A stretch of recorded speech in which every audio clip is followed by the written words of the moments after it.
यहां पे योगी जी आते हैं, नारा दे रहे बटोगे तो कटोगे। बोले कि नहीं बटोगे तो कटोगे? समझ में आया नारा का मतलब कि नहीं समझ में आया? समझ में आया? नहीं समझ में आया? नहीं समझ में आया? मैं आपसे कहना चाहता हूं, बटोगे तो तुम्हारे बच्चों के सरकारी स्कूल बंद हो जाएंगे, बटोगे तो सरकारी अस्पताल बंद हो जाएंगे, बटोगे तो तुम्हारी सरकारी सड़कें टूट के खाक खाक हो जाएंगी, बटोगे तो देश के अंदर महंगाई बढ़ जाएगी। 110 रुपए का पेट्रोल बिकेगा, 100 रुपए का डीजल बिकेगा, 250 रुपए का टमाटर बिकेगा, 300 रुपए का तेल बिकेगा, महंगाई आसमान पे पहुंच जाएगी। बटोगे तो भारत की सेना 4 साल के ठेके पे रख दी जाएगी, अग्निवीर की योजना लाई जाएगी। बटोगे तो नफरत की बुनियाद पे हिंदुस्तान को बांटा जाएगा। बटोगे तो याद रखना, आपके बच्चों का मुस्तकबिल खराब हो जाएगा। महाराष्ट्र के अंदर उद्योग धंधे गुजरात पे चले जाएंगे। बटोगे तो आपका रोजगार खत्म होगा, किसान आत्महत्याएं करने के लिए मजबूर होगा। इसलिए मैं कहना चाहता हूं, न बटिए न कटिए, मिलके भाजपा को लपटिए।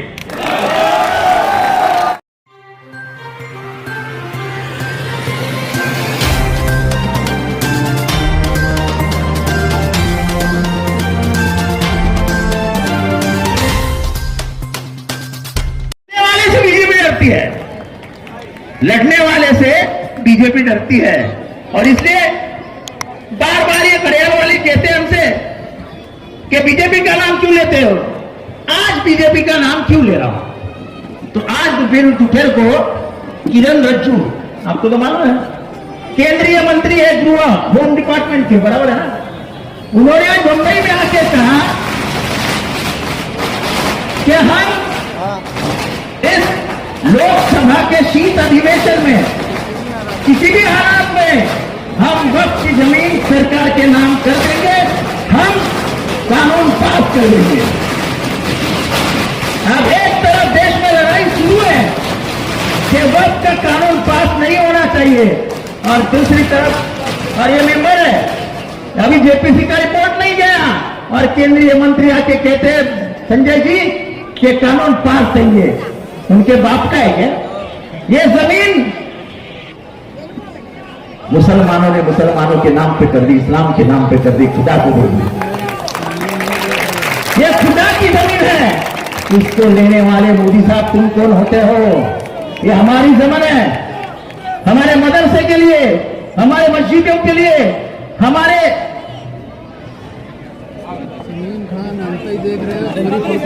कब्रिस्तान के लिए, आज को ईदगाह के लिए ये वक्त की जमीनों का इस्तेमाल होता है।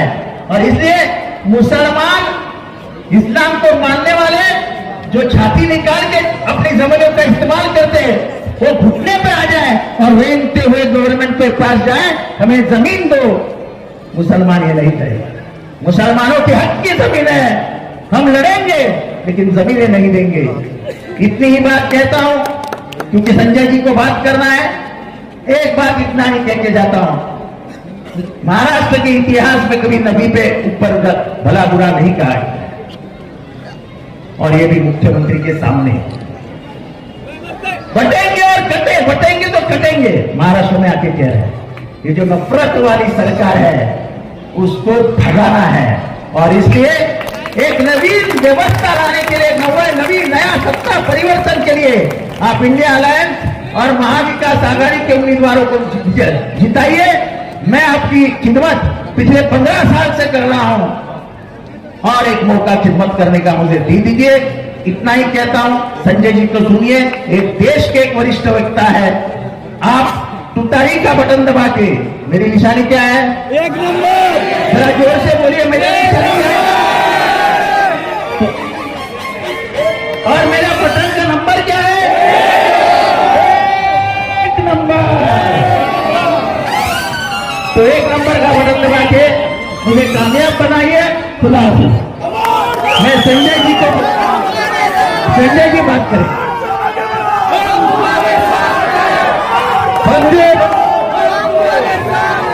संजय भैया आगे बढ़ो, संजय भैया संघर्ष करो।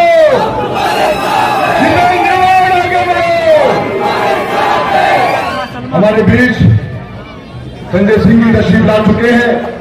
सर, हम आपका मुबारक करवा में इस्तकबाल करते हैं और हमारे बीच आप खिताब करेंगे। Thank you.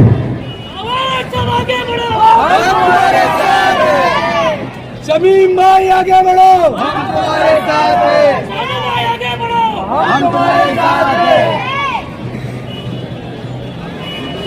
एक बार जोरदार नारा लगाएंगे, इंकलाब, इंकलाब, इंकलाब। मंच पे आसीन आपके लोकप्रिय प्रत्याशी जितेंद्र अवार्ड जी,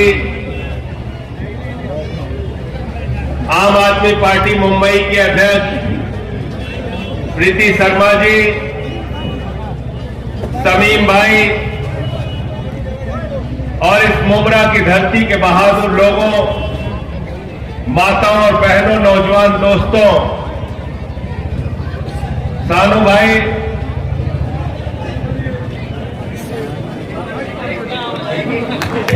हरीश बिराजी जी आज हमारे पार्टी में प्रवेश कर रहे हैं और मैं कहता हूं कि आप हरीश बिराजी हमारे साथ आए। पिछली बार हमारी गलती हुई जो आपके बीवी को हमने इधर से ही हराया था, अब इधर से ही इंशाअल्लाह जिताएंगे।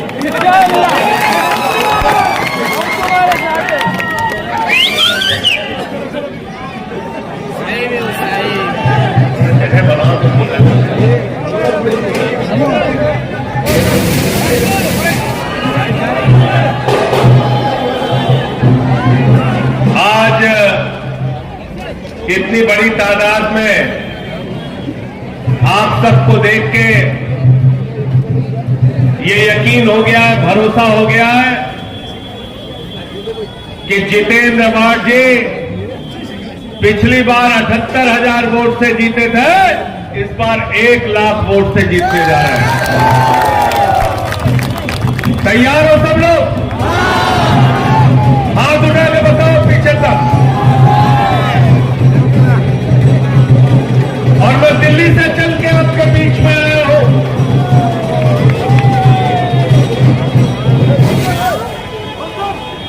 दिल्ली से चल के आपके बीच में आया हूं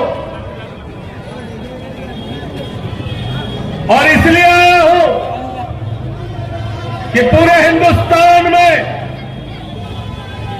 जहां कहीं भी भारतीय जनता पार्टी के खिलाफ लड़ाई होगी, नरेंद्र मोदी के खिलाफ लड़ाई होगी, अमित शाह के खिलाफ लड़ाई होगी, नफरत के खिलाफ लड़ाई होगी, झगड़े के खिलाफ लड़ाई होगी, इस मुल्क का अमन बिगाड़ने वालों के खिलाफ लड़ाई होगी, संजय सिंह सीना तान के आपके साथ खड़ा होगा। इस विश्वास को दिलाने के लिए आपके बीच में आया।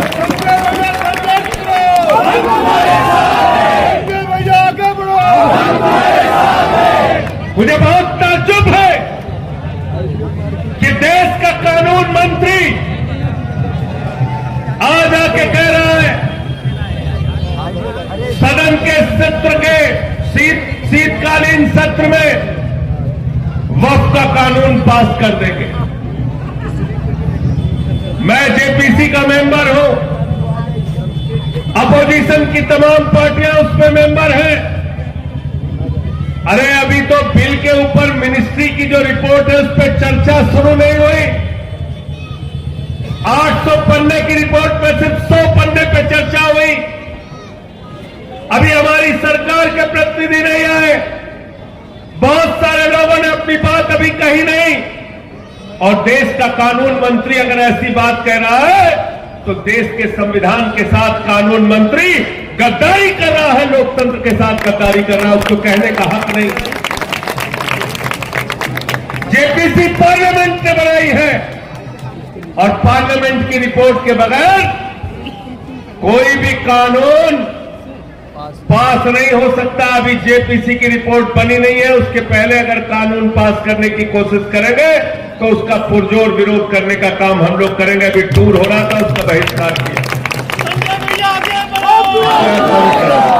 थोड़ी देर बंद करा दो भाई। साथियों और दोस्तों, कहां से शुरू करें और कहां खत्म करें। वतन की जो हालत सुनाने लगेंगे तो पत्थर भी आंसू बहाने लगेंगे। वतन की जो हालत सुनाने लगेंगे तो पत्थर भी आंसू बहाने लगेंगे। अगर भीड़ में खो गई आदमियत तो उसे ढूंढने में जमाने लगेंगे। आदमियत का, इंसानियत का, मानवता का कत्ल किया जा रहा है और नफरत की बुनियाद पर हिंदुस्तान को बनाने की कोशिश की जा रही है। भाई से भाई को झगड़ा कराने की कोशिश की जा रही है। महाराष्ट्र का चुनाव हो रहा है, शिंदे की सरकार है, फडणवीस की सरकार है, अजित पवार की सरकार है, महायुति की सरकार है। अरे चुनाव के प्रचार में जाते हो तो बताओ हमारे बच्चों के लिए कितना स्कूल बनाया, बताओ हमारे बच्चों के लिए कितना अस्पताल बनाया, बताओ हमारे लिए कितनी सड़कें बनाई, बताओ हमारे लिए कितने उद्योग लगाए, बताओ हमारे लिए कितना रोजगार दिया, बताओ हमारे लिए कितनी महंगाई कम की, बताओ मुंबई और महाराष्ट्र की क्या तरक्की की। अरे बेईमानो, मुद्दों की बात नहीं करते हो, फालतू की बात करते हो। बटोगे कटोगे, बटोगे कटोगे, ये सब नारे में अब मुमरा और मुंबई की जनता फंसने वाली नहीं है। हम सब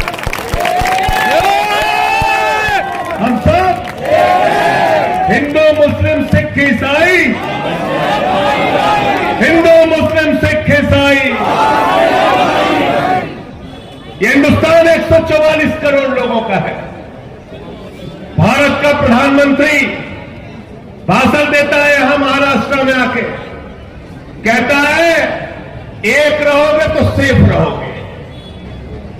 मैंने कहा मोदी जी 10 साल से तुम घास छील रहे हो क्या भाई? अगर 10 साल के बाद भी हम सेफ नहीं है तो अपने प्रधानमंत्री के पद से इस्तीफा दे दो, तुमको प्रधानमंत्री रहने का अधिकार नहीं। गलत तो नहीं कह रहा हूं? गलत तो नहीं कह रहा हूं? अरे 10 साल हो गए तुमको और 10 साल के बाद भी अगर हम सेफ नहीं है तो प्रधानमंत्री यहां का घास छिल रहा है, उसको इस्तीफा देके बैठ जाना चाहिए, उसको प्रधानमंत्री रहने का अधिकार। मुद्दे की बात नहीं करते। हम दिल्ली में चुनाव लड़ते हैं अरविंद केजरीवाल जी के नेतृत्व में, हम बताते हमने इतने स्कूल बनाए, इतने अस्पताल बनाए, बिजली फ्री किया, पानी फ्री किया। यहां पे योगी जी आते हैं, नारा दे रहे बटोगे तो कटोगे। बोले कि नहीं बटोगे तो कटोगे? समझ में आया नारा का मतलब कि नहीं समझ में आया? समझ गए। समझ में आया? नहीं समझ में आया? नहीं समझ में आया? मैं आपसे कहना चाहता हूं, बटोगे तो तुम्हारे बच्चों के सरकारी स्कूल बंद हो जाएंगे, बटोगे तो सरकारी अस्पताल बंद हो जाएंगे, बटोगे तो तुम्हारी सरकारी सड़कें टूट के खाक खाक हो जाएंगी, बटोगे तो देश के अंदर महंगाई बढ़ जाएगी। 110 रुपए का पेट्रोल बिकेगा, 100 रुपए का डीजल बिकेगा, 250 रुपए का टमाटर बिकेगा, 300 रुपए का तेल बिकेगा, महंगाई आसमान पे पहुंच जाएगी। बटोगे तो भारत की सेना 4 साल के ठेके पे रख दी जाएगी, अग्निवीर की योजना लाई जाएगी। बटोगे तो नफरत की बुनियाद पर हिंदुस्तान को बांटा जाएगा। बटोगे तो याद रखना आपके बच्चों का मुस्तकबिल खराब हो जाएगा। महाराष्ट्र के अंदर उद्योग धंधे गुजरात पे चले जाएंगे। बटोगे तो आपका रोजगार खत्म होगा, किसान आत्महत्याएं करने के लिए मजबूर होगा। इसलिए मैं कहना चाहता हूं, न बटिए न कटिए, मिलके भाजपा को रपटिए।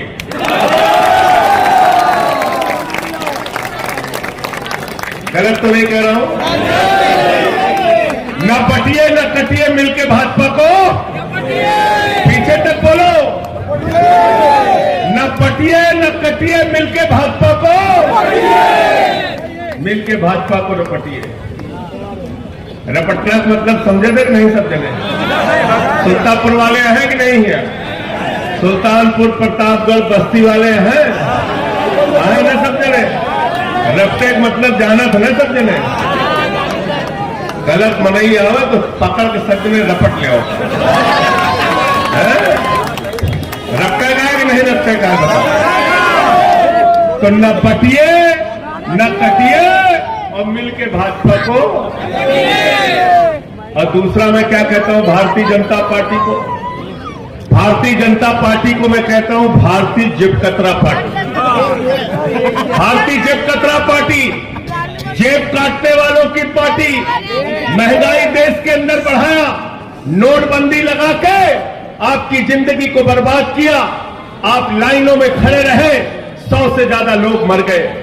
किसानों के 3 काले कानून लाए, 750 किसानों ने अपनी शहादत दी। भारत का प्रधानमंत्री इस देश की जनता से झूठ बोलने का काम करता है। एक बार प्रधानमंत्री ने कहा मोदी जी को वोट दे दो, 2 करोड़ नौकरी देंगे, झूठ बोला। फिर बोले ऐसा काला धन लाएंगे, इतना काला धन लाएंगे, इतना काला धन लाएंगे कि हर आदमी के खाते में कितना जमा हो जाएगा, कितना जमा होगा, सबको याद है, कोई भूला नहीं समझ पाए। 15 लाख आ गए, 15 पैसे भी नहीं आए, 15 पैसे भी नहीं आए। किसानों को कहा भाइयों और बहनों किसानों, आपका हम आमदनी दोगुना कर देंगे, फसल का दाम दोगुना कर देंगे। किसानों से झूठ बोला। माताओं बहनों से कहा महंगाई कम कर देंगे, देश के नौजवानों से कहा रोजगार देंगे। हर चीज झूठ बोलने का काम किया। झूठ बोलने में भारत के प्रधानमंत्री को महारत हासिल है। मैं तो मोदी जी के बारे में कहता हूं, अगर हिंदुस्तान के अंदर किसी नेता के पास गंजे को कंघी बेचने का हुनर है तो उसका नाम है नरेंद्र मोदी। गंजे को भी कंघी बेच देते हैं प्रधानमंत्री जी, गंजे को भी कंघी बेच देते हैं, कुछ भी बोल देते हैं। हमारे यहां खलीलाबाद में गए तो कहने लगे संत कबीर, बाबा गोरखनाथ और गुरु नानक देव जी एक साथ बैठ के मीटिंग करते थे। पता चला उनके जीवन काल में 100 साल का अंतर है। फिर कहने लगे नाली के गैस से चाय बना लीजिए आप लोग, सब नाली के गैस से चाय बनाने लगे। फिर कहने लगे भारत की आबादी 600 करोड़ है, वहां से हम जीत के आते हैं। कुछ भी भारत के प्रधानमंत्री बोल देते हैं। तो मैं तो ये कहता हूं कि मोदी जी और उनकी पार्टी का नाम है भारतीय झूठा पार्टी, और दूसरा काम ये करते देश में झगड़ा कराने का काम, झगड़ा कराने का काम। झगड़ा क्यों कराते हैं? क्योंकि इनके पास कुछ बताने के लिए नहीं है।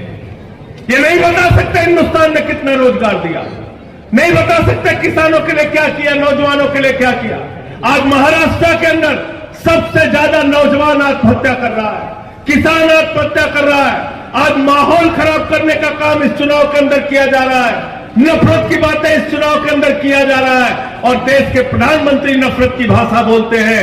कभी कहते हैं भैंस चुरा के ले जाएंगे, कभी कहते हैं मंगलसूत्र चुरा के ले जाएंगे, कभी कहते हैं रोटी चुरा के ले जाएंगे।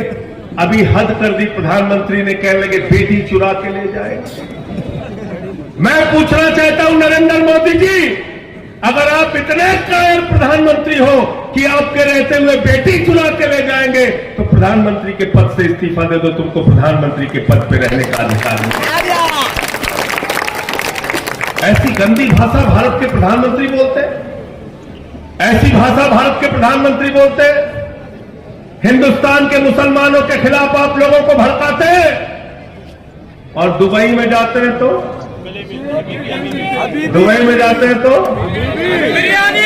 देखिए शाहरुख खान भी ऐसे फिल्मों में नहीं मिलता होगा गले हीरोइन से जैसे मोदी जी मिलते हैं। देखे हो कि नहीं देखे हो? देखे हो ना? शेखों को एकदम गले लगा लेते हैं। कतर की मस्जिद में जाएंगे वहां गले लगा देंगे, दुबई की मस्जिद में जाएंगे वहां गले लगा देंगे। क्यों लगाते हैं गले? कभी सोचा आपने? क्योंकि वहां पर नरेंद्र मोदी के भतीजे जय शाह का धंधा चलता है, धंधा चलता है। जहां धंधा चलेगा वहां धर्म पीछे, और हिंदुस्तान में मुसलमानों के खिलाफ भड़काना है। मैं तो कहता हूं मोदी जी, कतर के मुसलमानों से इतना प्यार है, दुबई के मुसलमानों से इतना प्यार है, थोड़ा इससे समीम से भी प्यार कर लो, इसको भी गले लगा लो। कभी यहां भी मस्जिद में घूम के आ जाओ। ये नफरत की बातें बंद करो, इससे कुछ भी हासिल होने वाला नहीं है। और इस्लाम, मुसलमान, मैं कहना चाहता हूं, मुसलमान अगर डरता है तो सिर्फ खुदा से डरता है, ऊपर वाले से डरता है। उसको डराने की कोशिश मत करना। और मैं तो बार बार कहता हूं कि आप अपने नबी का नाम भी याद कर लेंगे तो कभी नफरत की बात नहीं कर सकते। नबी को कहा गया रहमतुल आलमीन, पूरी दुनिया पर रहमत करने वाला। नफरत की बातें कहां से आती है? हिंदू धर्म में कहा गया वसुधैव कुटुंबकम, पूरा विश्व हमारा परिवार है। हम पूजा खत्म करते हैं, भगवान से प्रार्थना करते हैं हाथ जोड़ के कि धर्म की जय हो, अधर्म का नाश हो, प्राणियों में सद्भावना हो, विश्व का कल्याण हो। अरे हिंदू धर्म पूरे विश्व की कल्याण की बात करता है। मोदी जी जरा हमको तुम बताओ, फडणवीस जी जरा हमको तुम बताओ, शिंदे जी जरा हमको तुम बताओ, अमित शाह जरा हमको बताओ, योगी जी जरा हमको बताओ, कौन सा हिंदू धर्म तुमने पढ़ा है जो नफरत की बात करते हो? तुम नफरत की बात करते हो, तुम हिंदू धर्म को मानने वाले, हिंदू धर्म को मानने वाले। तो मैं अभी समीम भाई से रास्ते में बात हो रही थी, थोड़ा कंफ्यूजन में है आप लोग, है? घड़ी बंद हो चुकी है, याद रखिएगा। बंद किया है कि नहीं किया बताइए आप? बंद कर दिया ना? तुतारी को ध्यान में रखना, तुतारी को ध्यान में रखना। जितेंद्र अवार्ड का चुनाव निशान है तुतारी, तुतारी को याद रखना। याद रखना ये मराठियों के स्वाभिमान का सवाल है, याद रखना ये उत्तर भारतीयों के स्वाभिमान का सवाल है। याद रखना मैं आपसे कहने के लिए आया हूं, हाथ जोड़कर विनती करने के लिए आया हूं। ये वही लोग हैं जिन्होंने गद्दारी करके शिवसेना को तोड़ने का काम किया, बाला साहब उद्धव ठाकरे की पार्टी को तोड़ने का काम किया। ये वही लोग हैं जिन्होंने शरद पवार की पार्टी को तोड़ने के लिए काम किया। तो याद रखना गद्दारों के लिए माफी नहीं है, गद्दारों के लिए माफी किसी भी धर्म में, गद्दारों के लिए माफी, गद्दारों के लिए माफी नहीं है। और जितेंद्र अवार्ड के लिए इसलिए भी आया हूं, आज आपको बता रहा हूं। मैं जेल गया 6 महीने जेल में रहा। हमारे साथी पूछते हैं, कहते हैं क्यों आपको जेल में डाला? क्योंकि मैं नरेंद्र मोदी की आंख में आंख डाल के बात करता हूं, अमित शाह की आंख में डाल के बात करता हूं, इसलिए मुझे जेल में भेजा, इसलिए मुझे जेल में भेजा क्योंकि मैं आपकी आवाज उठाने का काम करता हूं। इसलिए मुझे जेल में भेजा क्योंकि देश की सदन में प्रधानमंत्री के सामने दो चार करने की बात करता हूं। और इसलिए मुझे उठा के जेल में भेजा क्योंकि मैंने सदन में नारा लगाया था, मोदी अडानी भाई भाई, देश बेच के भाई मिला। इससे नाराज हो गए, मुझे देशद्रोही कहते हैं। मेरे ऊपर देशद्रोह का मुकदमा लगाया, 23 FIR मेरे खिलाफ की, PMLA का मुकदमा लगाया, जेल में भेजा मुझे। और मुझे ये बताते हुए फख्र हो रहा है कि जब मैं जेल में था तो मेरे लिए यहां से जितेंद्र अवार्ड चल के मेरे परिवार से मिलने दिल्ली गए थे, इसलिए उनके लिए आया। ये सभी उनके साथ गए थे, हमारे मदनी भाई साथ गए थे, एहसान भाई साथ में गए थे। तो जो सुख दुख के साथी होते हैं, जिम्मेदारी और फर्ज बनता है उनके साथ खड़े हो। मैं आपसे हाथ जोड़कर विनती करने के लिए आया हूं, किसी घड़ी बड़ी के चक्कर में मत पड़िएगा। गलत तो नहीं कह रहा हूं? चक्कर में तो नहीं पड़ रहे हो ना? चक्कर में तो नहीं पड़ रहे हो? चक्कर में तो नहीं पड़ रहे हो ना? अगर घड़ी को वोट देना है, इससे बढ़िया कमल को वोट देके चले आना। गलत तो नहीं कह रहा हूं? अगर घड़ी को वोट देना चाहते हो तो नरेंद्र मोदी को वोट दे देना। अगर घड़ी को वोट देना चाहते हो तो भारतीय जनता पार्टी को वोट दे देना। अगर घड़ी को वोट देना चाहते हो तो योगी आदित्यनाथ को वोट दे देना। अगर घड़ी को वोट देना चाहते हो तो नफरत फैलाने वालों को वोट दे देना, क्योंकि घड़ी का एक एक वोट नरेंद्र मोदी के लिए काम करेगा, योगी के लिए काम करेगा, नफरत फैलाने वालों के लिए काम करेगा। इसलिए उसके चक्कर में पड़ना है क्या? क्या चाहते हो? नफरत वालों को वोट देना चाहते हो? नफरत वालों को वोट देना चाहते हो क्या? अगर घड़ी को वोट दिया तो मोदी के काम आएगा, अगर घड़ी का वोट दिया तो योगी के काम आएगा, अगर घड़ी का वोट दिया तो महाराष्ट्र का अमन चैन बिगाड़ने वालों को काम आएगा, अगर घड़ी का वोट दिया तो समाज को बांटने वालों को काम आएगा। इसलिए हमें जोड़ना है, न बटिए न कटिए मिलके भाजपा को, न बटिए न कटिए मिलके भाजपा को। बहुत बहुत शुक्रिया, बहुत बहुत धन्यवाद। इंकलाब, इंकलाब, इंकलाब।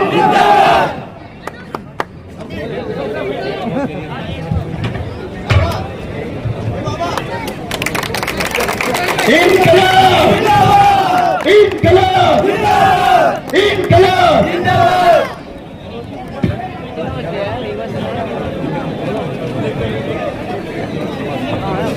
सभी का आने के लिए बहुत बहुत शुक्रिया, बहुत बहुत शुक्रिया। इंशाल्लाह ताला सभी लोगों से बाद में कॉम्प्लेक्स के बाद अंदर आके बात